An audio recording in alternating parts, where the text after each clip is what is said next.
My name is Javanka. The pure-hearted Montenegrin people send their silent prayers to all corners of the world. Welcome to our show, Into the World of Rescue Animals, with Miss Leslie Crawford, Vegan, Part 2 of 2. Miss Leslie Crawford is an experienced journalist and editor from San Francisco, USA. An animal lover, Miss Crawford lives with her companions, Biggs the dog, 4 pigeons, and 8 chickens, all of whom are rescues. Miss Crawford and her daughter are both vegans. Let's find out why they decided to adopt this diet. I became a vegan, I would say 100%. It's only been about a year. I've been a roller coaster vegetarian and vegan for most of my adult life. And it was really only because of my daughter, who is now 15, who became a vegan. Especially during the pandemic, she's been just watching more and more videos and studying. And she became a vegan, and I said, okay, of course I'll do that with you. I've always wanted to, and it's funny, these things that it's like I write about in my books, where you know things, and then you kind of put blinders on for whatever reason, maybe to make it easier for other people, or kind of crazy reasons like that. Like, well, it's difficult. I don't want to make life difficult for who, you know? So I was so happy she did that. Miss Crawford's books show us how amazing animals are and why they deserve to be treated like family and friends. In the previous episode, Miss Crawford shared with us her first book, Sprig the Rescue Pig. Today, Miss Leslie will introduce us to another one of her books entitled Gwen the Rescue Hen. Did you know chickens are good at math? They also love to play with the people they trust. Since there's a lot more to know about chickens than what ends up on our plates, we've published a children's book celebrating Gwen the Rescue Hen. It's a story of a hen who dreams of something more, until a tornado sets her free. Wow, that sounds very interesting. What I did with my books is base it on a true story of how an animal could actually escape their fate that millions of animals have, being going to industrial slaughterhouses. So for Gwen, there was a slaughterhouse or a industrial farm that was in a tornado. And so I took that idea that was a little bit like Wizard of Oz, and that was the only way that she could escape this fate. I was especially inspired to write Gwen because we've had chickens for many years. I always wanted chickens, and sometimes I'm not even sure why. I think it's because I want to be some farm woman, but I'm here in San Francisco. So I love chickens. And there is this idea with chickens and with birds, people like to dismiss them. I think it's an easy way to make them the other, the way we do for anybody we want to victimize or take advantage of. But to think of them as, call them bird brains, or you're like a chicken with its head off, as if they're stupid. And chickens are amazing animals.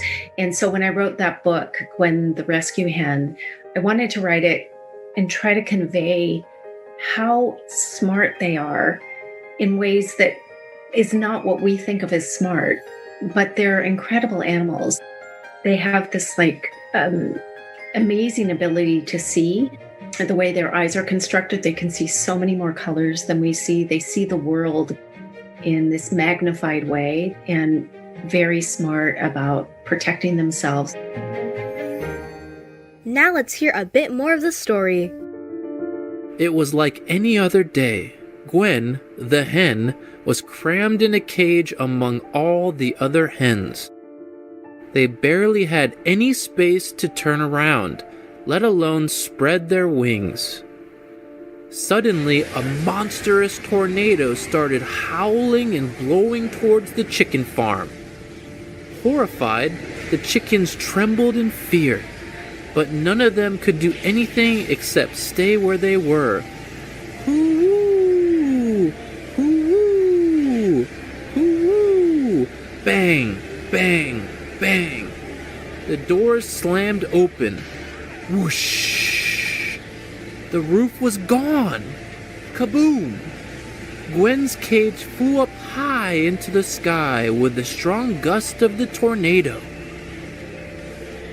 There's a big tornado, and then suddenly, kind of magically, Gwen, who's in this cage, lands somewhere. Clonk. The cage is landed. Hen struggles to get right side up. What is this place? She blinks, taking it all in.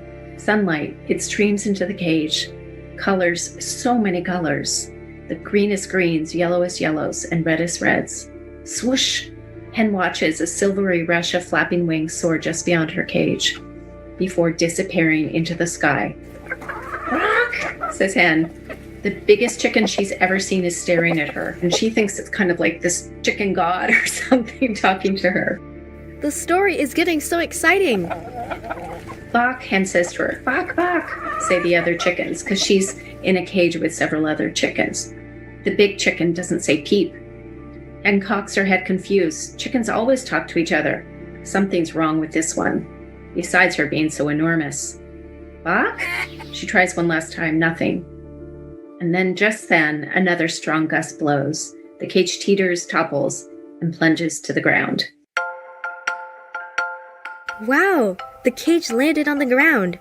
What will happen to these chickens? It's like a suspense movie. I highly recommend you read the book to find the answers. Having chickens and other animals as companions at home, what does Miss Crawford say about them? Life is so much more fun and educational when I go out to the garden, because my daughter has spent so much time with our chickens. They're very friendly. So there's one picture I've shared with you, but I was leaning over and three of the chickens just jumped on my back. It was so funny. It's because none of us are afraid of each other. We know each other somehow. And it's just so funny and fun to live your life where you spend time with an animal. And I'm sure anybody who has a dog or a cat knows that you really know this creature. And it's also fun to live life, in the company of creatures where they're your friends. Miss Crawford shows us how smart and amazing chickens are. There are also many videos demonstrating how intelligent they are. Sprig the rescue pig and Gwen the rescue hen allow us to explore the intelligence and emotions of animals, even though some people still consider them as livestock. How can we help them understand? I try to treat anybody who's still eating meat with compassion and not shame them, and hope that the smallest thing they can do to really think about how they're treating other creatures and do a little bit better every day, that they'll get there the way I did. My wish is that everybody would stop eating animals, but I need to also have compassion for them and just encourage them to do the best they can, even if it's a small thing every day. Change can happen from small actions every day, and change can happen from reading a children's book. Miss Leslie Crawford, we wish your books will touch the hearts and minds of many people and enable them to adopt the compassionate plant-based diet so all animals can live a happy life without being rescued by a sudden stop of the truck or train or even a tornado. We wish more kind-hearted and talented artists like you write books for children to adopt a vegan world. For more information on Leslie Crawford's books, please visit chelseagreen.com/writer/Leslie Crawford. Follow Miss Crawford on Twitter at Leslie McCrawford. We welcome your creative ideas and feedback to help us improve our program, Kids Wonderland. Please send them via suprememastertv.com/KW. Precious viewers, we hope you have enjoyed today's show, Into the World of Rescued Animals with Miss Leslie Crawford, Vegan, Part 2 of 2.